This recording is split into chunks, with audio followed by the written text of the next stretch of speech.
আল্লাহ তাআলা কিয়ামতের কঠিন ময়দানে যেদিন স্বামী স্ত্রীকে চিনবে না, স্ত্রী স্বামীকে দেখে পালিয়ে যাবে, বন্ধু বন্ধুরে চিনবে না, পীর সাহেব মুরিদরে চিনবে না, মুরিদ পীর সাহেবরে চিনবে না, দলের কর্মী তার নেতারে চিনবে না, নেতা তার কর্মীরে চিনবে না, বন্ধু বন্ধুরে দেখে পালাবে। এই কঠিন মুহূর্তে সূর্যটা মাথার কাছে চলে আসবে, জমিনটা তামার জমিন হবে, আজকের জমিনের মতো নয়। মানুষ ঘর্মাক্ত, ক্লান্ত, শ্রান্ত মাথার মগজগুলো কানের ছিদ্র আর নাকের ছিদ্র দিয়ে বেয়ে বেয়ে পড়বে। বিশ্বনবী ফরমান, কিয়ামতের ওই কঠিন ময়দানে 7 শ্রেণীর ব্যক্তিকে রব্বুল আলামিন তার আরশের নিচে ছায়া দিবেন। তার মধ্যে প্রথম শ্রেণীর ব্যক্তি হলো ইমামুন আদিল, যে ইনসাফের সাথে বিচার করে, যে জাস্টিস সমাজে সার্ভ করে, যে সুশাসন নিশ্চিত করে, ওই ইমামুন আদিল। আদিল শব্দটা বুঝছেন না? ইন্নাল্লাহা ইয়া'মুরু বিল আদল, পাইছেন? আদিল। 7 শ্রেণীর ব্যক্তিকে আল্লাহ তাআলা সুশীতল আরশের নিচে ছায়া দিবেন, যেদিন তার দেয়া ছায়া ছাড়া কোনো ছায়া থাকবে না। এর প্রথম হচ্ছে ইমামুন আদিল, ন্যায়পরায়ণ শাসক। চিল্লায় বলেন সুবহানাল্লাহ।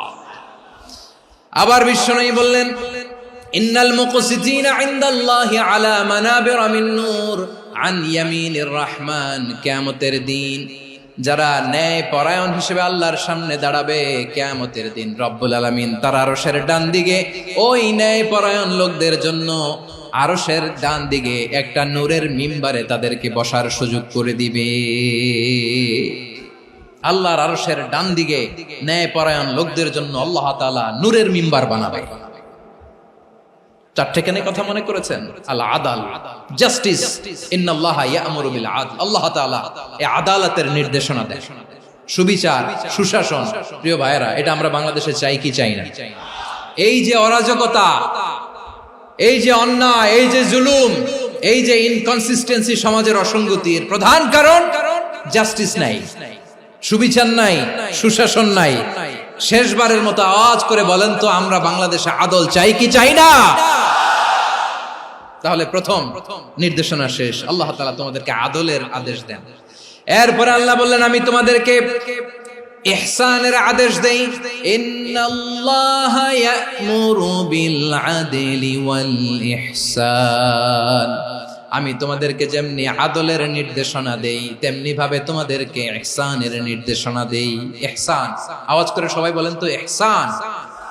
ইহসান মানে কারো প্রতি সফট হার্টেড হওয়া, মহানুভব হওয়া, অনুগ্রহ পরায়ণ হওয়া, অনুগ্রহশীল হওয়া, একে অপরের প্রতি দয়াদ্র হওয়া।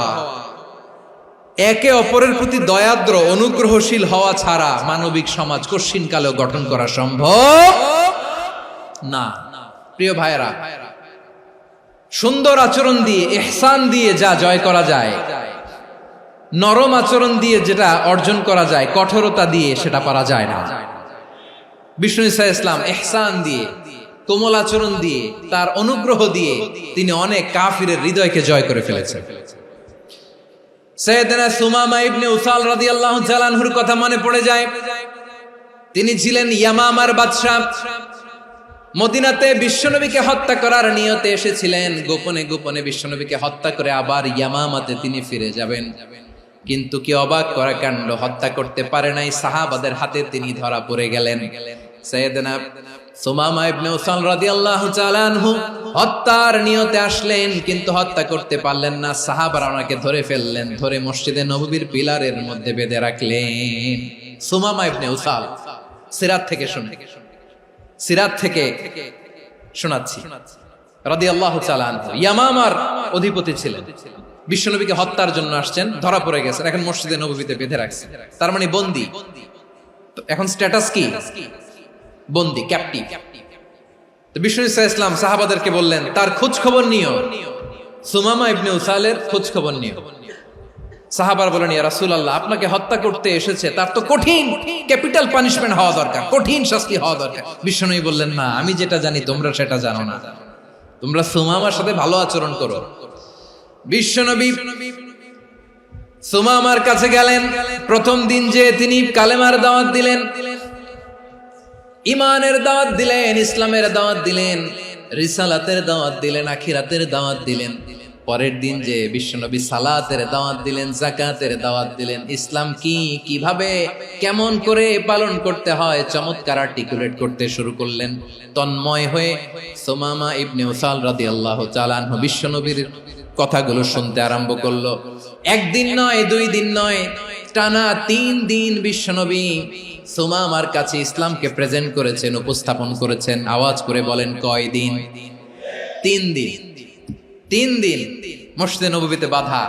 আর সাহাবীদেরকে বললেন, তার খোঁজ খবর নিও, তোমরা যে রুটি বানাও এর মধ্যে সবচেয়ে ভালো আটার রুটিটা তারে দিও, সবচেয়ে রিফাইন্ড খেজুর, যেটা পিওর খেজুর, এটা তারে দিও। আর বিশ্বনবী নিজের উট থেকে দুধ দহন করে ওনার বাড়ির এক কর্মচারীকে বলেছেন, দুধ দহন করে সুমামার জন্য নিয়ে যেও। সুবহানাল্লাহ পড়বেন না? সবাই তো অবাক, ইয়ামামা থেকে আসছে নবীকে হত্যা করতে, বিশ্বনবী দেখে তারে জামাই আদর করে। একদিন নয়, 2 দিন নয়, টানা 3 দিন বিশ্বনবী এভাবে সুমামার কাছে যেয়ে ইসলামকে প্রেজেন্ট করতে আরম্ভ করলেন, ইসলামকে উপস্থাপন করতে শুরু করলেন। আর তাকে চমৎকার এন্টারটেইনমেন্ট, আপ্যায়ন দিতে আরম্ভ করলেন। টানা 3 দিন যখন ইসলামের দ্য বিউটিজ অফ ইসলাম, ইসলামের সুমহান বাণী, সৌন্দর্য তার কাছে উপস্থাপন শেষ, তাকে আপ্যায়ন শেষ, বিশ্বনবী বললেন সাহাবাদেরকে, যাও এবার সুমামার হাতের পায়ের রশি দুটো খুলে দাও। সাহাবারা তর্ক জুড়ে দিলেন, লা ইয়া রাসূলুল্লাহ, এমনটা করবেন না, তো ভয়ঙ্কর ভয়ঙ্কর খুনি, কি জানি কি হয়ে যায়। বিশ্বনবী বললেন, না, তার হাতে পায়ের রশিগুলো খুলে দাও। সাহাবারা বিশ্বনবীর কথা মতো তার হাতে পায়ের রশিগুলো খুলে দিল। সুমামা মুহূর্তের মধ্যে মসজিদে নববী থেকে বের হয়, ইয়ামামায় ফিরে না যে মসজিদে নববীর পাশে একটা খেজুর বাগান ছিল, সেখানে চলে গেলেন। সেখানে একটা ছোট্ট কুয়া ছিল, কুয়ার পানি দিয়ে তিনি গোসল করলেন। সুবহানাল্লাহ পড়েন।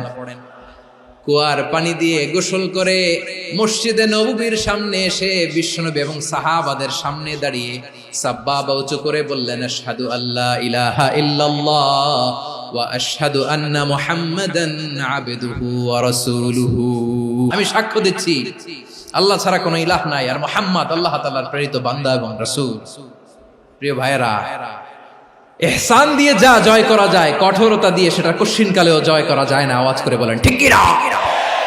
এবার সুমামা দাঁড়িয়ে বলে, ওগো নবী, আমি তো কালিমা পড়ে মুসলমান হয়ে গেলাম, এবার শোনেন, এই মুহূর্তের আগে আপনার চেহারার চাইতে নিকৃষ্ট কোনো চেহারা আমার কাছে ছিল না, কিন্তু শাহাদা পাঠ করার পরে আপনার চেহারার চাইতে উত্তম শ্রেষ্ঠ কোনো চেহারা আমার কাছে আর নাই।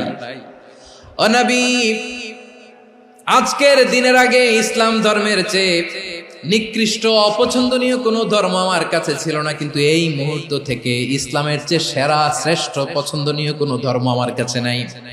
নবী গো, আজকের দিনের আগে মদিনার চাইতে অপছন্দনীয় নিকৃষ্ট কোনো শহর আমার কাছে ছিল না, কিন্তু এই মুহূর্তের পর থেকে মদিনার চাইতে কোনো শ্রেষ্ঠ শহর আমার জানা নাই। সে ছিল গমের বড় ডিলার, গম বেচত। কি বেচত? তার গম কিনে মক্কার লোকেরা রুটি খাইতো। সে ঘোষণা দিল, আজকে থেকে মক্কাবাসীদের জন্য সব গম আমি হারাম করে দিলাম, মক্কাবাসী এখন না খেয়ে মরে। সুবহানাল্লাহ পড়বেন না?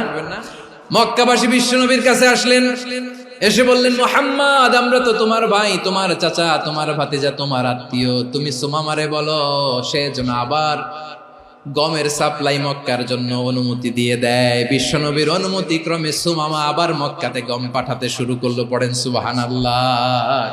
ইহসান, ইহসান দিয়ে আপনি যেটা জয় করতে পারবেন, you can win the heart of your enemies. ইহসান দিয়ে আপনি আপনার শত্রুর হৃদয়কে জয় করতে পারবেন। এজন্য আল্লাহ বললেন, ওয়া আনফিকু ফি সাবিলিল্লাহি ওয়া লা তুলকু বিআইদিকুম ইলাত তাহলুকা ওয়া আহসিনু ইন্নাল্লাহা ইউহিব্বুল মুহসিনিন। তোমরা আল্লাহর রাস্তায় দান করবে আর নিজেরা নিজেদেরকে ধ্বংসের হাতে ঠেলে দিও না। তোমরা একে অপরের প্রতি ইহসান করবে, কারণ ইহসানকারীদেরকে আল্লাহ বড্ড ভালোবাসেন। সুবহানাল্লাহ পড়েন। আবার সূরা রহমানে আল্লাহ বললেন, হাল জাযাউল ইহসানি ইল্লাল ইহসান ফাবিআইয়ি আলা, সবাই পড়েন ফাবিআইয়ি আলাই রাব্বিকুমা তুকাযযিবান। ইহসানের প্রতিদান হিসেবে ইহসানি হয়। বিশ্বনবী সুমামার প্রতি যেমন ইহসান করেছেন, সুমামাও ঠিক তেমন ইহসান ফিরিয়ে দিয়েছে, ঠিক কিনা বলেন? তাহলে এক নম্বরে হচ্ছে আদ, ন্যায় বিচার। দুই নম্বরে সবাই বলেন ইহসান, সদাচরণ। ইহসান দুই ধরনের প্রিয় ভাইরা, ইহসান ফিল ইবাদা, ইহসান ফিল মুআমালা। ইহসান ফিল ইবাদা হচ্ছে একাগ্র অনুভবে ইবাদতে ডুব দেওয়া, এর নাম ইবাদতের ইহসান। সুবহানাল্লাহ পড়ুন। বিশ্বনবী বলেন ইহসান মানে কি জানো নাকি? হাদিসে জিবরিলে সাইয়েদনা জিবরিল আলাইহিস সালাম বিশ্বনবীকে বললেন আখবিরনি আনিল ইহসান। নবী আমাদেরকে বলেন ইহসান মানে কি? বিশ্বনবী বললেন আনতা আবুদাল্লাহা কাআন্নাকা তারাহু ফাইন লাম তাকুন তারাহু ফাইন্নাহু ইয়ারাক। ইহসান মানে হলো এমন ভাবে তুমি আল্লাহর সামনে নিজেকে উজাড় করে ইবাদত করবে, তুমি ভাববে তুমি আল্লাহকে দেখতে পাচ্ছ।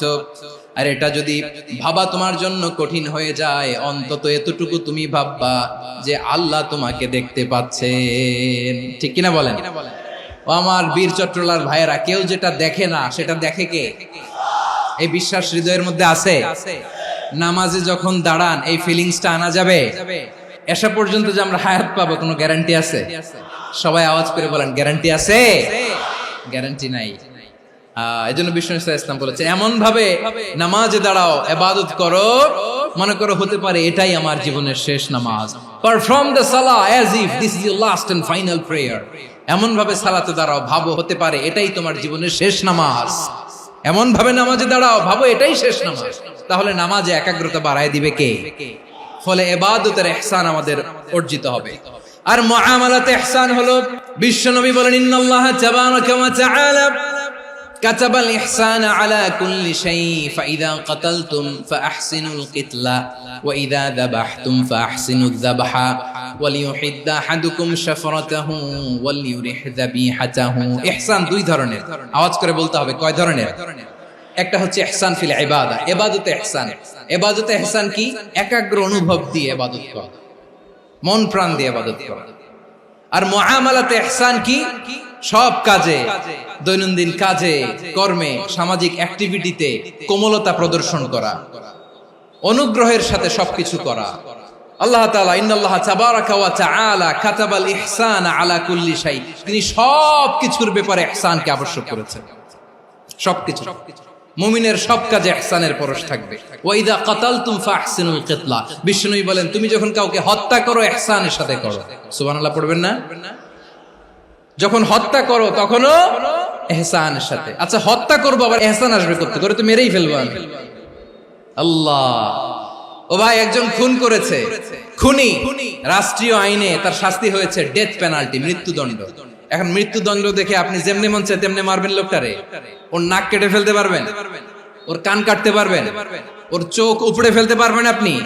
যেমন মন চায় তার অঙ্গহানি করা যাবে না। ইহসানের সাথে তাকে হত্যা করো। সুবহানাল্লাহ, this is Islam, this is the true essence of Islam. ওয়া ইযা যাবাহতুম ফাহসিনুয যাবহা, যখন জবাই করবে তখনও ইহসানের সাথে জবাই করো। করব জবাই, ওইখানেও নাকি ইহসান। আচ্ছা কুরবানির দিন আমরা পশুগুলোরে কি করি বলেন সবাই আওয়াজ করে? জবাই। জবাই মানে তো এটারে মেরেই ফেলতেছি, একটু পরে তো টুকরো টুকরো করে গোশতগুলো খাবো, এটা তো খাবো, এটা তো মেরেই ফেলবো। বিষ্ণু বলে না, জবাইয়ের মধ্যেও মুমিনের জবাইয়ের ভেতরেও ইহসানের পরশ থাকা চাই।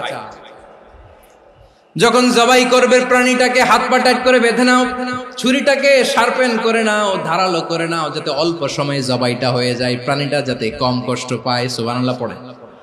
দিস ইজ কল্ড ইহসান। আল্লাহ তাআলা যেমনি আদলের আদেশ করেছেন, ন্যায় বিচার, জাস্টিস এনশিওর করতে বলেছেন, সমাজে ইহসানের ব্যবহার, ইহসানের অনুশীলন তিনি করতে বলেছেন। এজন্য মুমিনের প্রতিটি কাজে, আমার চট্টগ্রামের ভাইয়েরা আমার দিকে তাকান, খেয়াল করে শুনুন, মুমিন জীবনের প্রতিটি কাজে ইহসানের পরশ থাকা চাই। আমরা যেন আমাদের পরিবারের প্রতি ইহসান করি, আমরা যেন আমাদের কর্মচারীদের প্রতি ইহসান করি, আমরা যেন আমাদের কলিগদের প্রতি ইহসান করি, আমরা যেন আমাদের ভাইদের প্রতি ইহসান করি। মুমিন জীবনের প্রতি কাজে ইহসানের পরশ থাকার দরকার আছে না নাই? কথা বুঝতে পেরেছেন? তাহলে আল্লাহ তাআলার তিনটা আদেশ ছিল, কয়টা গেল? প্রথমে কি ছিল? আদল। 2 নম্বরে, 3 নম্বরে রব্বুল আলামিন বললেন ওয়া ইতাইদিল কুরবা, নিকটাত্মীয়দেরকে দান করো। নিকট আত্মীয়দেরকে দাও, যারা তোমাদের ব্লাড কানেকশনের আত্মীয় তাদেরকে তোমরা দাও। এখানে জেনারেলি বললেন দাও, কি দিব সেটা তিনি এখানে বলেন নাই, সেটা তিনি সূরাতুল ইসরার মধ্যে বলেছেন। আল্লাহ বলেন ওয়া আতিযাল কুরবা হাক্কাহ, নিকট আত্মীয়দেরকে তাদের অধিকার, তাদের প্রাপ্য তোমরা বুঝিয়ে দাও। দেখেন, একটা শান্তির সমাজ, একটা সমৃদ্ধ সমাজ, একটা মানবিক সমাজ গঠনের জন্য আল্লাহ তাআলা বেশি না, মাত্র 3টা অর্ডার, 3টা ভার্ডিক্ট তিনি জারি করেছেন। 1 নাম্বার সুশাসন, ন্যায় বিচার। 2 নাম্বার ইহসান। 3 নাম্বার নিকটাত্মীয়, যারা কাছের, তোমার ভেরি ক্লোজ রিলেশনশিপে আছে, তাদেরকে দাও। দাও, দিলে বাড়িয়ে দেয় কে? অনেকে দিতে চায় না, কৃপণতা করে। দিলে বাড়ায় দেয় কে?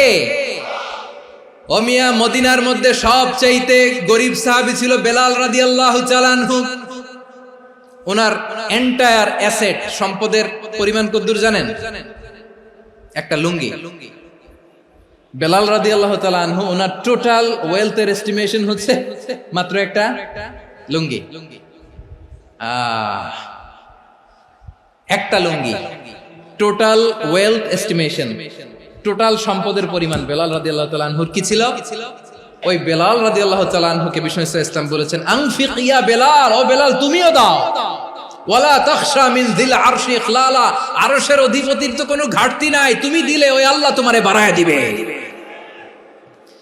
এজন্য আমার প্রিয় ভাইয়েরা, দিলে কমে না, দিলে বাড়ে। অনেকে ধরে রাখে, নতুন কিছু নিতে পারে না, হাত দিয়ে যেটা ধরে রেখেছেন এটা দিয়ে দেন, বড় একটা ধরার সুযোগ পাবেন। জোরে বলেন ঠিক কিনা?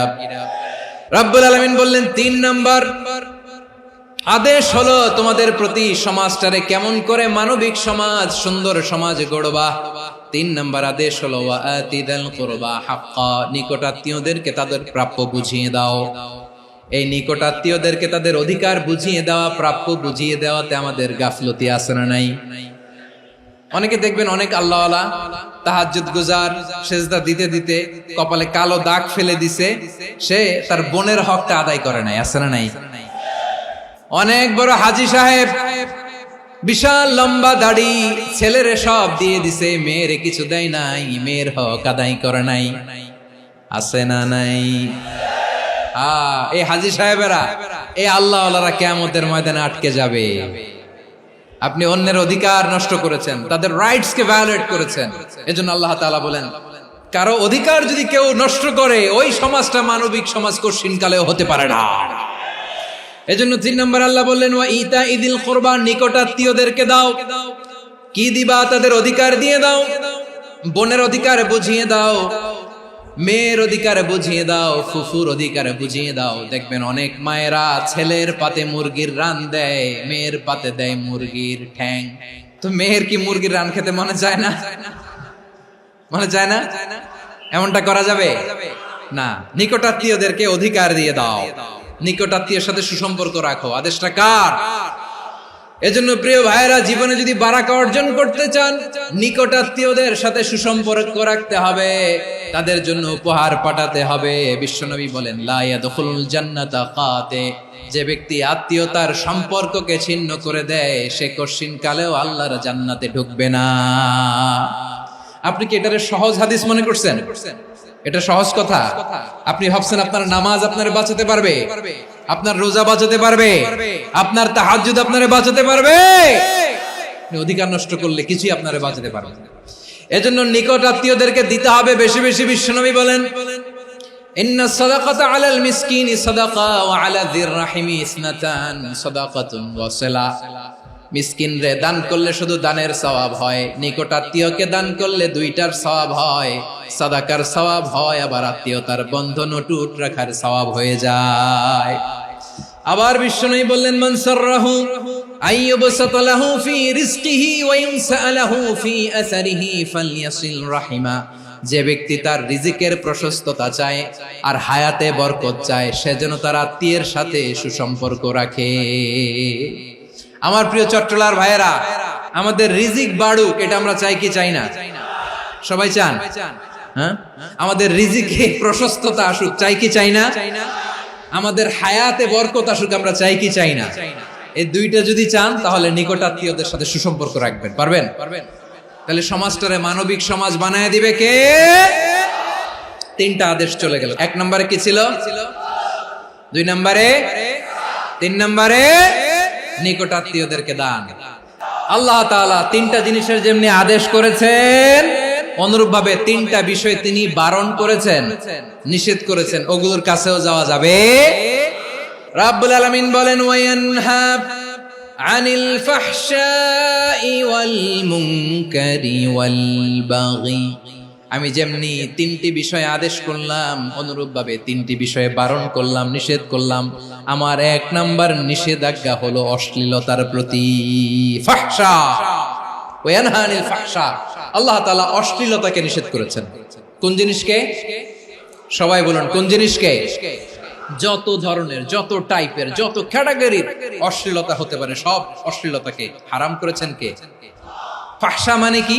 কথায়, কাজে, আচরণে, কমেন্ট, ফেসবুকের কমেন্টসে যত ধরনের নোংরামো আছে, যত ধরনের অশ্লীলতা আছে, এটাকে আরবিতে বলে ফাহশা। রাব্বুল আলামিন বলেন, কুল ইন্নামা حرم ربي الفواحش ما ظهر منها وما بطن। ও নবী, আপনি বলে দেন, আমার রব প্রকাশ্য, অপ্রকাশ্য, স্পষ্ট কিংবা অস্পষ্ট, দৃশ্যমান কিংবা অদৃশ্যমান সব অশ্লীলতাকে হারাম করেছেন। সব ধরনের অশ্লীলতা হারাম। আল্লাহ তাআলা আমাদেরকে অশ্লীলতা থেকে বাঁচান। এবার বলেন, আমাদের সমাজে অশ্লীলতা আছে না নাই? অশ্লীলতা নানা ভাবে, নানা নামে, নানা মোড়কে আমাদের সমাজে আছে না নাই? সংস্কৃতির নামে, ফ্যাশনের নামে, বিনোদনের নামে, উপন্যাসের নামে, কনসার্টের নামে অশ্লীলতা আছে না নাই? আপনি দেখেছেন কনসার্টগুলোর অবস্থা? আমাদের তরুণ তরুণীরা, আমাদের যুবক যুবতীরা, আমাদের জেনজিরা, কি অবস্থা ওইখানে? কনসার্টের নামে অশ্লীলতা আছে না নাই? ছেলে মেয়ে একে অপরকে জড়ায় ধরতেছে, একে অপরকে চুমু খাচ্ছে, প্রকাশ্যে, দিবালোকে, গণমানুষের সামনে। আল্লাহ তাআলা এই অশ্লীলতা থেকে আমাদেরকে বেঁচে থাকতে বলেছেন। রূপালী জগতের নামে অশ্লীলতা আছে না নাই? এই টার্মটা আপনারা জানেন না? রূপালী জগৎ কি জগৎ? আসলে কি রূপালী জগৎ না অন্ধকার জগৎ? আমার বোনেরা, আপনাদেরকে যে কি বলে তারা বুঝায়, রূপালী জগৎ শুনেই আপনি ভরকে যাবেন না। রূপালী জগতে যে নারী যত বেশি উলঙ্গ, সে নাকি তত বেশি সাহসী। জানেন? বলে এটা একটা সাহসী নারী, খুব সাহসী পদক্ষেপ তার। যত বেশি শরীর থেকে কাপড় নামাতে পারবে, যত বেশি বস্ত্রহীন হয়ে নিজেকে প্রেজেন্ট করতে পারবে, সে নাকি তত বেশি সাহসী। আমার চট্টলার ভাইয়েরা, শয়তানের প্রথমে এজেন্ডা ছিল বনি আদমকে বস্ত্রহীন করা। সে আদম এবং হাওয়া আলাইহিস সালামকে নিষিদ্ধ গাছের ফল খাইয়ে তাদেরকে বস্ত্রহীন করেছে। এই জামিনেও সে আমাদেরকে বস্ত্রহীন করতে চাইবে। এই রূপালী জগতের নামে তারা এটা করে। আমার প্রিয় বোনেরা, আপনি জানেন না আপনার দাম কত? ওরা আপনাদেরকে বিজ্ঞাপনের সস্তা পণ্য বানাতে চায়। ওরা আপনাদেরকে ওদের ভোগের লিপসার টুলস বানাতে চায়। ওরা আপনাদেরকে দিয়ে ওদের খায়েশ পূরণ করতে চায়। এটা আপনাদের জন্য মোটেও ডিগনিটি নয়, এটা আপনাদের জন্য সম্মান নয়। আপনার সম্মান শালীনতায়, আপনার সম্মান হেজাবে, আপনার সম্মান ভদ্রতায়, আপনার সম্মান আপনার ডিসেন্ট পোশাকে। পোশাক বলে দেয় এই নারীটা ভদ্র না অভদ্র। পোশাক বলে দেয় এই মেয়েটা কোন ঘরের মেয়ে। আপনি জানেন না? আপনারা সস্তা পণ্য বানায়, ভোগের পণ্য, বিলবোর্ডে আপনাকে উলঙ্গ করে উপস্থাপন করে। এই অশ্লীলতার সাথে ইসলামের কোনো সম্পর্ক। এজন্য আল্লাহ বলেন, আমি অশ্লীলতাকে হারাম করেছি। অশ্লীলতাকে হারাম করার প্রথম কারণ হলো এর মাধ্যমে মানবতাকে অপমানিত করা হয়। কারণ মানুষের সম্মান মানুষের পোশাকে। মানুষ যখন পোশাকহীন হয়ে যায়, বস্ত্রহীন হয়ে যায়, তার সম্মান কমে যায়। ঠিক কিনা? অশ্লীলতাকে হারাম করার প্রথম কারণ হচ্ছে মানুষ মানুষকে অপমান করে। একটা নারী, সে তো সম্মানিত, নারী যে কত সম্মানিত নারীর এটা বুঝেই নাই। বিশ্বনবী বলেন আদ-দুনিয়া কুল্লুহা মাতা ওয়া খায়রু মাতা'আদ দুনিয়া আল মারআতুস সালিহা। আমার বোনেরা, 5টা প্যান্ডেলে আপনারা এলইডিতে আমার আলোচনা শুনছেন, আমি জানি। আপনাদের এই গর্ভ যে কত দামি আপনি জানেন না। আপনার পেট থেকেই আসবে আগামী দিনের সালাহুদ্দিন আল আইয়ুবী। আপনার পেট থেকেই আসবে অনাগত দিনের ইমাম মাহদী আল মুনতাযর। আপনার পেট থেকেই আসবে অনাগত দিনের ফয়সাল, ওয়াসিম, মুগ্ধ, আবু সাইদের মতো বীর যোদ্ধা। আমার প্রিয় বোনেরা, আমার প্রিয় বোনেরা, বিশ্বনবীর কথার ওজন খেয়াল করেন। আদ-দুনিয়া কুল্লুহা মাতা ওয়া খায়রু মাতা'আদ দুনিয়া আল মারআতুস সালিহা। দুনিয়ার সবকিছুই অ্যাসেট, এর মধ্যে সবচেয়ে দামি অ্যাসেট নেককার নারী। আপনার গর্ভ যে কত দামি আপনি জানেন না। নিজের সময়টাকে কাজে লাগান, কোরআন পড়েন, সুন্নাহ পড়েন। আপনার অনেক দায়িত্ব ঘরে। You are the MD of your family. একটা family it's a very big institution. পরিবার একটা অনেক বড় প্রতিষ্ঠান। And you are the MD of your institution. আপনি এই পরিবারের MD, managing director of your family. এখানে আপনার কত দায়িত্ব। আপনি ছেলে মেয়েদেরকে তারবিয়া করবেন, আপনি আপনার স্বামীর জন্য ঘরটারে জান্নাতের নীর বানাবেন, আপনার জন্য জান্নাতের ডুপ্লেক্স বাড়ি ওইখানে তৈরি করে রাখবে কে? আপনি যে কত দামি আপনি জানেন না। নারীদেরকে আল্লাহ বানিয়েছেন উচ্চতর করে, নিম্নতর নয়। নারীদেরকে ছোট্ট জিনিস দিলে এটারে বড় করে দেয়। নারীদেরকে ভ্রূণ দিলে, শুক্রাণু দিলে নারী এটারে বাচ্চা হিসেবে উপহার দেয়, ঠিক কিনা? বিয়ের মাধ্যমে স্বামী যখন তার শুক্রাণু তার স্ত্রীকে উপহার দেয়, স্ত্রী রিটার্নে কি উপহার দেয়? ফুল ফর্ম বেবি, মানব সন্তান। দেখছেন, আপনি দিলেন একটুকুনি, দিছে বিশাল। আপনি যদি নারীকে বাজার এনে দেন, নারী এটাকে সুস্বাদু খাবারে রূপান্তর করে দেয়। আপনি তাকে একটা মুচকি হাসি দিয়ে দেন, সে তার কলিজা দিয়ে দেয়। কিন্তু যদি আপনি তার মনে কষ্ট দেন, সে আপনার জীবনকে জাহান্নাম বানায়া দেয়। নারীর মন বুঝতে পারলে নেয়ামত, বুঝতে না পারলে কিয়ামত। আমার প্রিয় বোনেরা, আপনি যে কত দামি আপনি জানেন না। অনেক দামি আপনি। আপনাদেরকে যেন ভোগের সস্তা পণ্য বানাতে না পারে, আপনাদেরকে সচেতন থাকতে হবে। তাহলে কেন আল্লাহ তাআলা এই ফাহশা, অশ্লীলতাকে হারাম করলেন? 1 নাম্বার, এতে হিউম্যান ডিগনিটি কমে। 2 নাম্বার, এতে মানুষের অধিকার নষ্ট হয়। আপনি বিয়ে করেছেন, এরে পরকিয়া করেন, ওর সাথে এরকম আছে না নাই?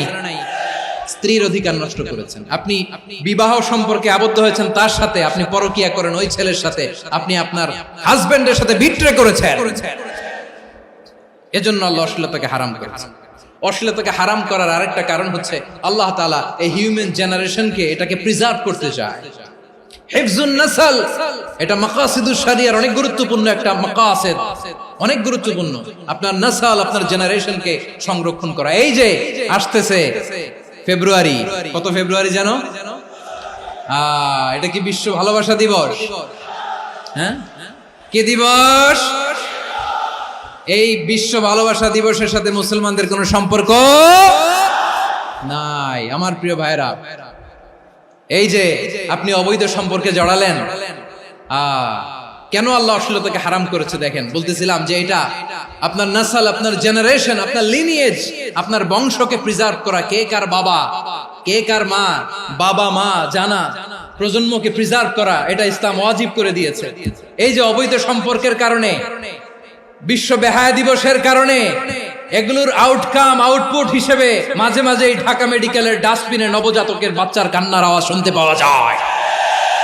চট্টগ্রাম মেডিকেলের ডাস্টবিনে নবজাতকের কান্না শুনতে পাওয়া যায়। বীর চট্টলার মুসলমানেরা বুঝতে পারলে আওয়াজ করে বলেন, এই যে চট্টগ্রাম মেডিকেলে যে নবজাতকটা পাওয়া গেল, ওর বাবাকে আমাকে বলেন, ওর মাকে, ও কোন ফ্যামিলির সন্তান কেউ জানে? আপনি হিউম্যান ডিগনিটিকে অপমান করেছেন না? আপনি তার ভবিষ্যৎকে অন্ধকার করেছেন না? আপনি তার লিনিয়েজকে প্রশ্নবিদ্ধ করে দিয়েছেন না? এই জন্য আল্লাহ তাআলা অশ্লীলতাকে আমাদের জন্য হারাম করে দিয়েছেন। পড়েন সুবহানাল্লাহ। এই জন্য রাব্বুল আলামিন বলেন, কুল ইন্নামা হারাম রাব্বিয়াল ফাওয়াহিশা মা যাহারা মিনহা ওয়া মা বাতান। প্রকাশ্য অপ্রকাশ্য সব অশ্লীলতাকে হারাম ঘোষণা করে দিয়েছে কে? আবার দুনিয়ার বুকে যারা অশ্লীলতার প্রসার করে তাদের জন্য শাস্তি মজুদ রেখেছে কে? রাব্বুল আলামিন বলেন ইন্নাল্লাযীনা ইউহিব্বুনা আন তাশিআল ফাহিশাতু ফিল্লাযীনা আমানু লাহুম আযাবুন আলীমুন ফিদ দুনিয়া ওয়াল আখিরাতি ওয়াল্লাহু ইয়ালামু ওয়া আনতুম লা তা'লামুন।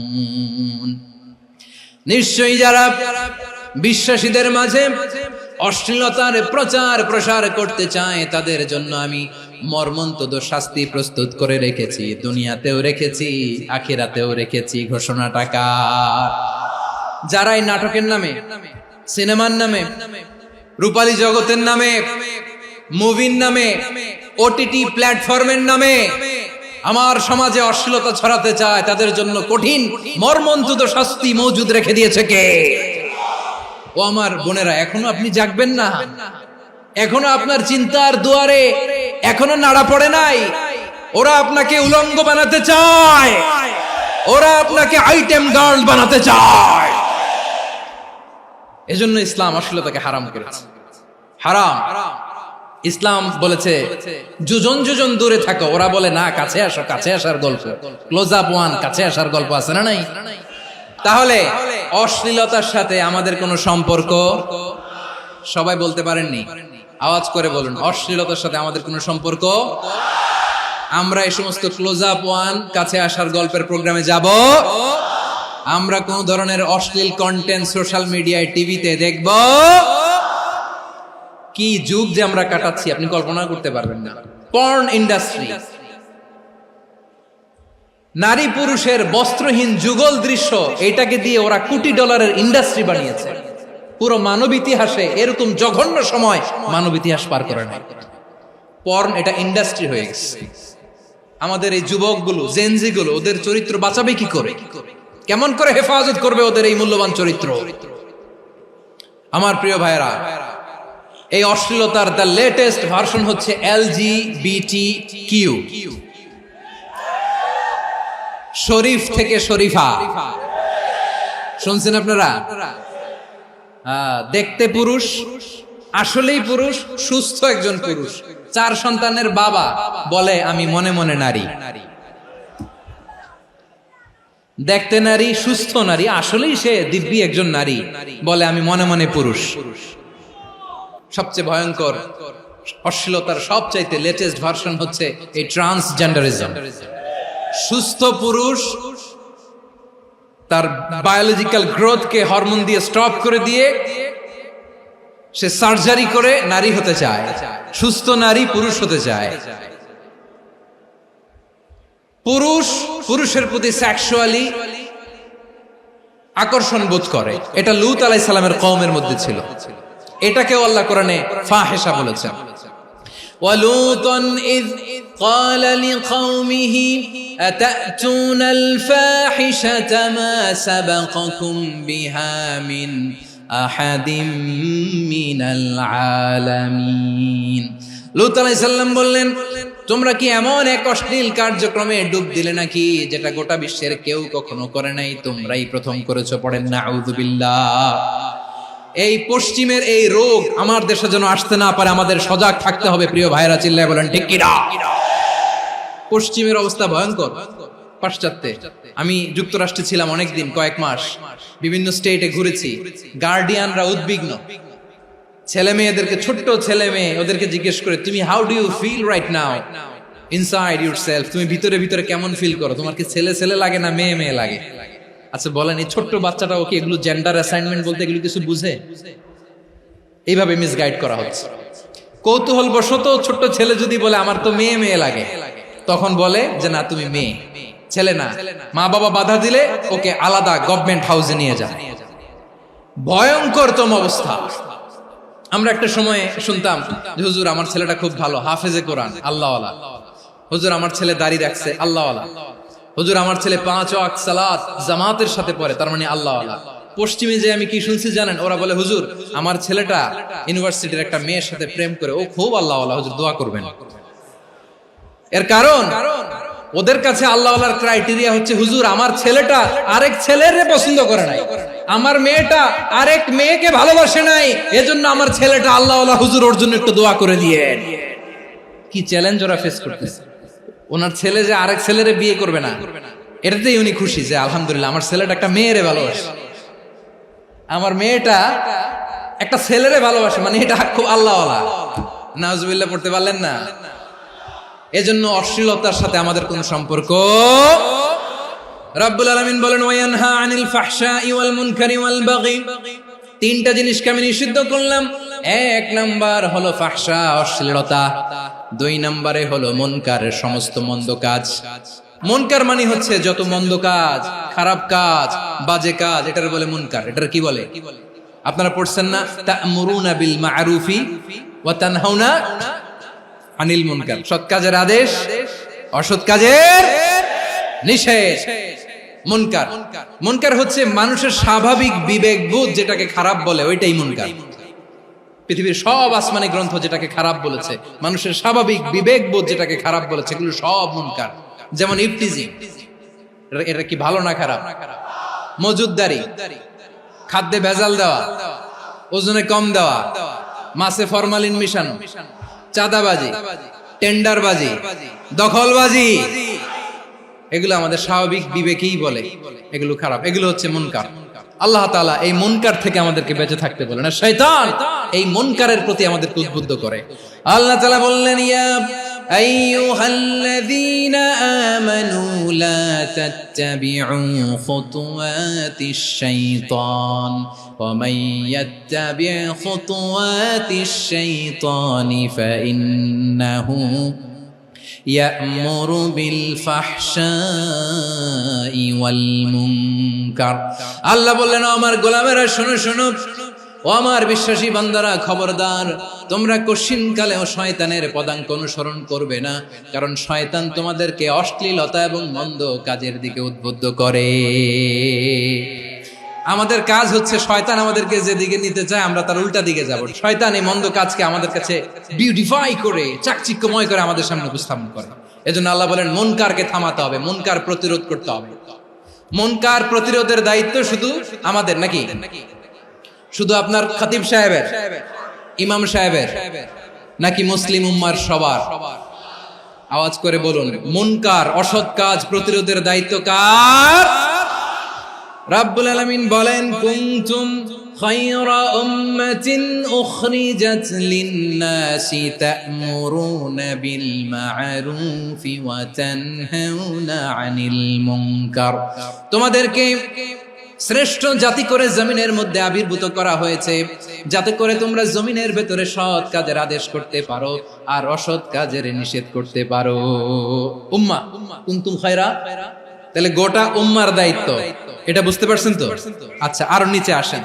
এরপরে আল্লাহ বললেন, শুধু উম্মাহ না, এই জমিনের রাজত্ব আমি যাদের হাতে দেই, এই জমিনের মালিক আমি যাদেরকে বানিয়ে দেই, যাদেরকে আমি সরকারের দায়িত্ব দেই, তাদেরকেও মুনকার প্রতিরোধের দায়িত্ব দিয়েছে কে? আল্লাহ বলেন, যারা ক্ষমতার মসনদে বসেছে তাদেরকে 4 দফা কর্মসূচি আমি আল্লাহ দিলাম। আওয়াজ করে বলেন, কয় দফা? আল্লাহ বলেন, আল্লাযীনা ইম্মাক্কান্নাহুম ফিল আরদি আকামুস সালাতা ওয়া আতাউয যাকাতা ওয়া আমারু বিল মা'রুফি ওয়া নাহাউ আনিল মুনকার ওয়ালিল্লাহি আকিবাতুল উমুর। যারা এই জমিনের উত্তরাধিকার হয়েছে তারা 4 দফা কর্মসূচি নিয়ে সামনে আগাবা। সালাত কায়েম করবা, যাকাত আদায় করবা, সৎ কাজের আদেশ দিবা, অসৎ কাজ থেকে মুনকার প্রতিরোধ করবা। আদেশটা কার? আমার প্রিয় চট্টলার ভাইরা, পুরো উম্মার দায়িত্ব মুনকার প্রতিরোধ করা, সরকার প্রধানের দায়িত্ব মুনকার প্রতিরোধ করা। এরপর আল্লাহ বলেন, প্রতিটা ফ্যামিলির যিনি প্রধান সিইও বাবা, প্রত্যেক বাবারও দায়িত্ব এই মুনকার প্রতিরোধ করা। আওয়াজ করে বলেন ঠিক কি না? যেমনটি সাইয়েদনা লুকমান আলাইহিস সালাম ওনার কলিজার টুকরা সন্তানকে আদেশ করেছেন, ইয়া বুনাইয়া আকিমিস সালাতা ওয়া'মুর বিল মা'রুফি ওয়ানহা আনিল মুনকার। পড়েন সুবহানাল্লাহ। বাবা ছেলেকে সবক দিচ্ছে। লোকমান আলাইহিস সালাম ছেলেকে বলতেছে, ওরে আমার কলিজার টুকরা সন্তান, ওরে আমার বাছা, নামাজ কায়েম করবা, সৎ কাজের আদেশ দিবা, আর মুনকার প্রতিরোধ করবা, অসৎ কাজ, সমাজ থেকে খারাপ কাজকে ঝেঁটে বিদায় করে দিবা। তাহলে দেখেন, আমি স্টেপ বাই স্টেপ নামলাম। পুরা উম্মার দায়িত্ব, জমিনের উত্তরাধিকারী আল্লাহ যাদেরকে বানিয়েছেন সরকার, তাদের দায়িত্ব, প্রতিটি ফ্যামিলির প্রধানের দায়িত্ব, এরপরে বিশ্বনবী বলেন সচেতন প্রতিটি মুসলিমের দায়িত্ব সমাজ থেকে মুনকারকে উৎখাত করা। বিশ্বনবী বলেছেন, মান রাআ মিনকুম মুনকারান ফালিয়ুগাইয়িরহু বিয়াদিহি ফাইন লাম ইয়াসতাতি ফাবিলিসানিহি ওয়া ইন লাম ইয়াসতাতি ফাবিকলবিহি ওয়া যালিকা আযআফুল ঈমান। সমাজে যে মুনকার দেখবে, খারাপ কাজ দেখবে, সে যেন হাত দিয়ে সেটাকে থামায়। আমার প্রিয় ভাইরা, না থামালে আমরাই ডুববো শেষমেশ। আমাদের বাঁচার জন্য হইলেও থামাইতে হবে। রব্বুল আলামিন বলেন, ওয়াত্তাকু ফিতনাতাল লা তুসিবান্নাল্লাযীনা যালামু মিনকুম খাসসা।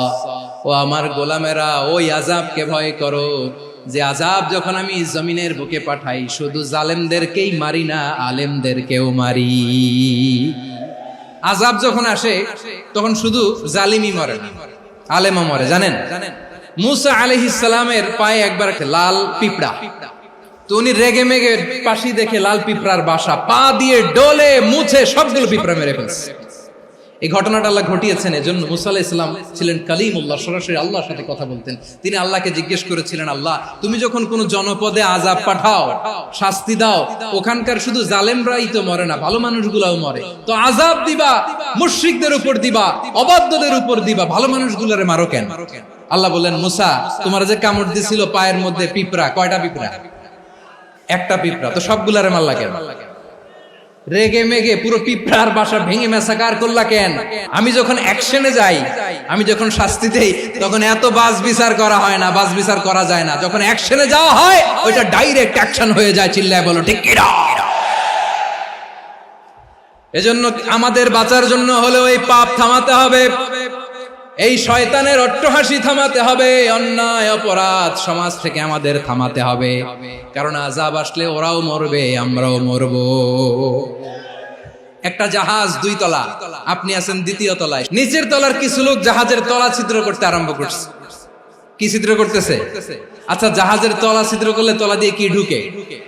এখন আপনি যদি বলেন আমার কি, আমি তো 2 তলায়, আমি তো ভালো আছি, ওরা ছিদ্র করে ওরা মরবে। আসলে কি শুধু ওরা মরবে? তলা দিয়ে যখন পানি ঢুকবে, জাহাজ ঢুকলে আপনিও মরবেন। এজন্য নিজে মরার আগে ওই পাগলগুলোর নিচতলায় যে থামাতে হবে। চিল্লায় বলেন ঠিক কি না? এজন্য আল্লাহ বললেন, মুনকার প্রতিরোধের দায়িত্ব সমাজের টপ টু বটম সবার। এজন্য মুনকার প্রতিরোধ করার দরকার আছে না নাই? সমাজে এই যে ইফটিজিং হয়, আপনার বোনের বয়সী একটা মেয়েকে কিছু বকাটে টিটকারি করে, এই বলে সেই বলে, নোংরা কথা বলে, রাস্তায় দেখেও আপনি পাশ দিয়ে না দেখার মতো চলে যান কেন? আপনি দাঁড়ান না কেন?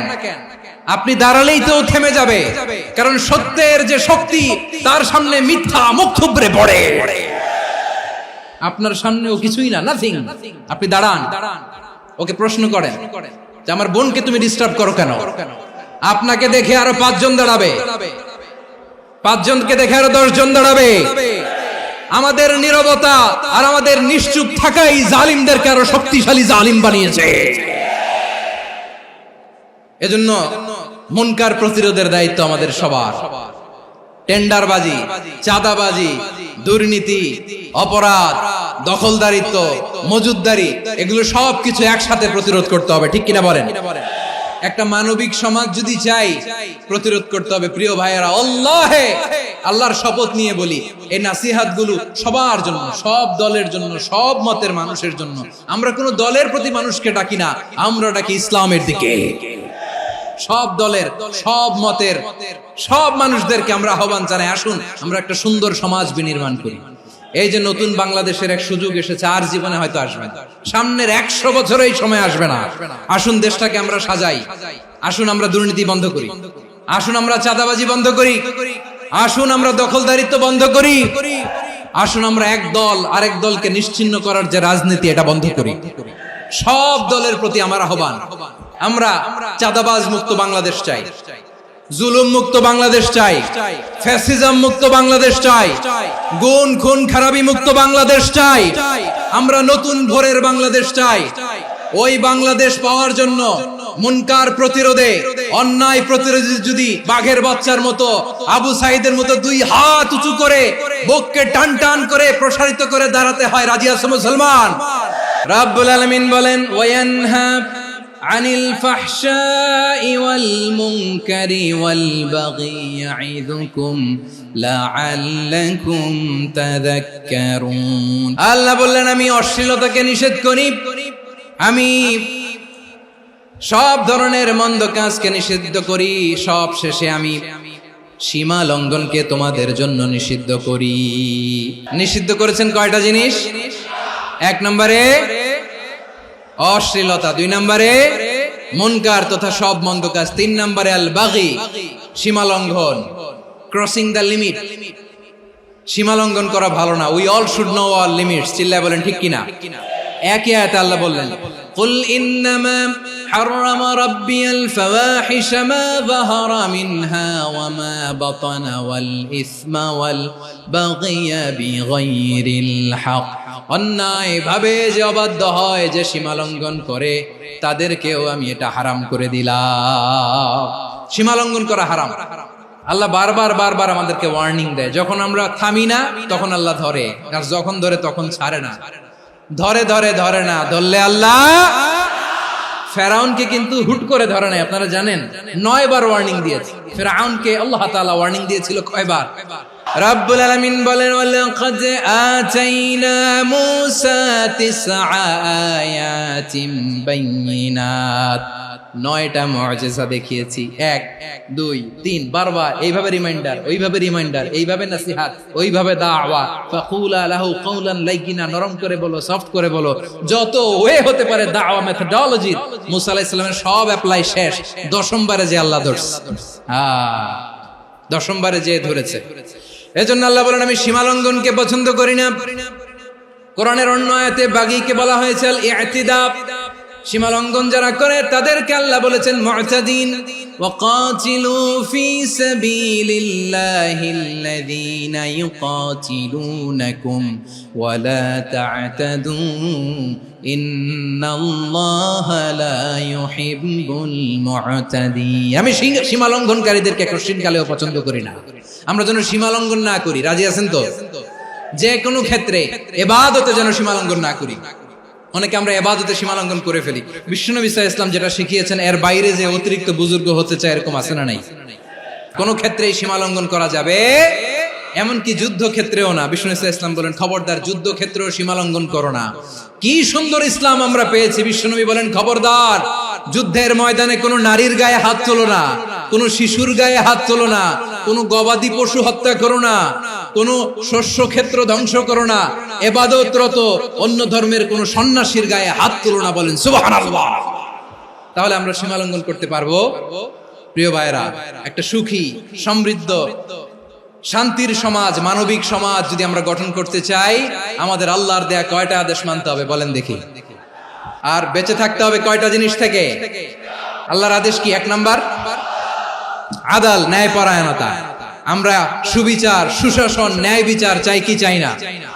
2 নম্বরে কি ছিল? মাশাআল্লাহ, আমরা যেন সবার প্রতি দয়া পরবশ হই, ইহসান করি। 3 নম্বরে কি ছিল? নিকটাত্মীয়দের দান করা, তাদের অধিকার প্রাপ্য বুঝিয়ে দেওয়া। পাশাপাশি 3টা জিনিস থেকে আল্লাহ বারণ করেছেন, নিষেধ করেছেন। তার প্রথমটা ফাহশা, অশ্লীলতা। অশ্লীলতার সাথে আমাদের কোনো সম্পর্ক। 2 নম্বর নিষেধাজ্ঞা কি ছিল? আল মুনকার, সমাজের যত মন্দ কাজ, এগুলোকে আমরা প্রতিরোধ করব। রাজি আছেন তো সবাই? 3 নম্বরে আল বাগী, সীমালঙ্ঘন।